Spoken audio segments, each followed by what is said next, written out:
ಏನಾದರೂ ಮುಗಿದಾಯ್ತು ಒಂದೇ sir. So ಮತ್ತೆ ನಾನು ನಿಮ್ಮಲ್ಲಿ ಕೇಳ್ಕೊಳ್ಳೋದಿಷ್ಟೇ, ನಾನು ಒಬ್ಬ ಸಾಮಾನ್ಯ ಪ್ರಜೆ. ನನಗೆ ಯಾವುದು ಸಫಿಕ್ಸು ಅಫಿಕ್ಸ್ ಇಲ್ಲ. ನನ್ನ ಹೆಸರು ಮುಂದುಗಡೆ ರಾಜ, ಮಹಾರಾಜ, ಒಡೆಯರ್ ಆ ಥರ ಇಲ್ಲ. ನಾನು ಓನ್ಲಿ ಎಂ ಲಕ್ಷ್ಮಣ. ನಾನು ಕೆಲವರು ಒಂದಷ್ಟು ಜನ ಲಕ್ಷ್ಮಣ್ ಗೌಡ ಅಂತ ಮಾಡ್ಕೊಂಡ್ರು. ನನಗೆ ನಮ್ಮ ತಂದೆ ತಾಯಿ ಇಟ್ಟಿದ್ದಂಥ ಹೆಸರು.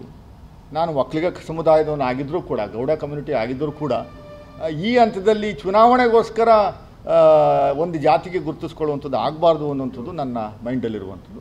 ಬಟ್ ನಾನು ಆ ಸಮುದಾಯದಲ್ಲಿ ಮನವಿ ಮಾಡ್ಕೋತೀನಿ, ಮತ್ತೆ ಕಾಂಗ್ರೆಸ್ ಪಕ್ಷದಲ್ಲಿ ಈ ಅವಕಾಶವನ್ನು ಕಳ್ಕೊಂಡ್ರೆ, ನಾನು ಮತ್ತೆ ಹೇಳ್ತಾ ಇದ್ದೀನಿ, 1977ರಲ್ಲಿ ಒಕ್ಕಲಿಗ ಸಮುದಾಯಕ್ಕೆ ತುಳಸಿದಾಸಪ್ಪನವ್ರಿಗೆ ಕಾಂಗ್ರೆಸ್ ಪಕ್ಷದಿಂದ ಕೊಟ್ಟಂಥ ಟಿಕೆಟ್.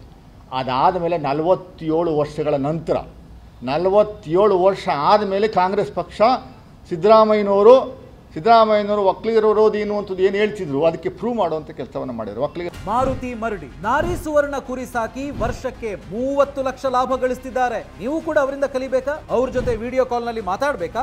ಈಗಲೇ ಫ್ರೀಡಮ್ ಆ್ಯಪ್ ಡೌನ್ಲೋಡ್ ಮಾಡಿ. ಸಮುದಾಯಕ್ಕೆ ಸೇರಿದವರು ನನಗೆ ಅವಕಾಶವನ್ನು ಕೊಟ್ಟಿದ್ದಾರೆ, ಟಿಕೆಟ್ ಕೊಟ್ಟಿದ್ದಾರೆ.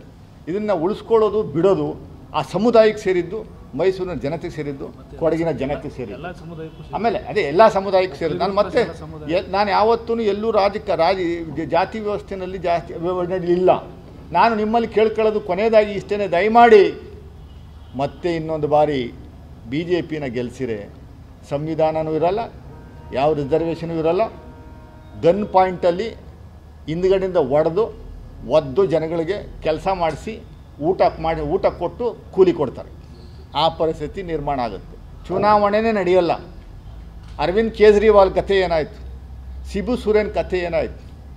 BJPಯವರು ಸಿದ್ದರಾಮಯ್ಯನ ದೇ ಆರ್ ಆಫ್ಟರ್ ಸಿದ್ದರಾಮಯ್ಯಸ್ ಬ್ಲಡ್. ಸಿದ್ದರಾಮಯ್ಯನವರಿಂದ ಏನು ಸಿಗ್ತಾ ಇಲ್ಲ. ಒಂದು ಸಣ್ಣ ಲೂಪ್ ಹೋಲ್ ಸಿಕ್ಕಿದ್ರು ಏನಾದರೂ ಮಾಡಿ ಸಿದ್ದರಾಮಯ್ಯನವ್ರನ್ನ ಒಳಗಡೆ ಹಾಕಬೇಕು ಅಂತ ಕಾಯ್ತಾವ್ರೆ. ಇಡೀ ದೇಶದಲ್ಲಿ ಎಲ್ಲರನ್ನೂ ಮುಗಿಸ್ಬಿಟ್ರು BJPಯವರು. ಆ ಕೇಜ್ರಿವಾಲ್ನೂ ಬಿಡಲಿಲ್ಲ, ನೆನೆ ಅರೆಸ್ಟ್ ಮಾಡಾಕ್ಬಿಟ್ರು. ಆ ಶಿಬು ಸೊರೇನ್ ಒಳಗಡೆ ತಳ್ಳಿಬಿಟ್ರು. ಅಂದರೆ ಇನ್ನೂ ಸಿಸೋಡಿಯಾ ಅಂತ 1.5 ವರ್ಷ ಆಯಿತು ಒಳಗಡೆ ಹೋಗಿ ಈಚೆ ಬರಲೇ ಇಲ್ಲ. Deputy chief minister.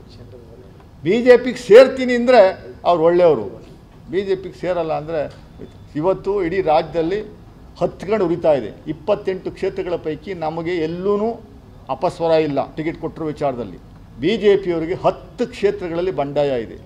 ನಾನು ಮತ್ತೆ ಹೇಳ್ತಾ ಇದ್ದೀನಿ, ನನಗೆ ಕಾನ್ಫಿಡೆನ್ಸ್ ಇದೆ, 100ಕ್ಕೆ 100ರಷ್ಟು ನಾವು 22 ಸೀಟನ್ನು, 22ರಿಂದ 25 ಸೀಟನ್ನು, MP ಸೀಟನ್ನು ನಾವು ಕರ್ನಾಟಕದಿಂದ ಗೆಲ್ಸ್ಕೊಳ್ಳುವಂಥ ಕೆಲಸವನ್ನು ನಾವು ಮಾಡ್ತೀವಿ. ಜನಸಾಮಾನ್ಯರು ನಮ್ಮ ಜೊತೆ ಇದ್ದಾರೆ.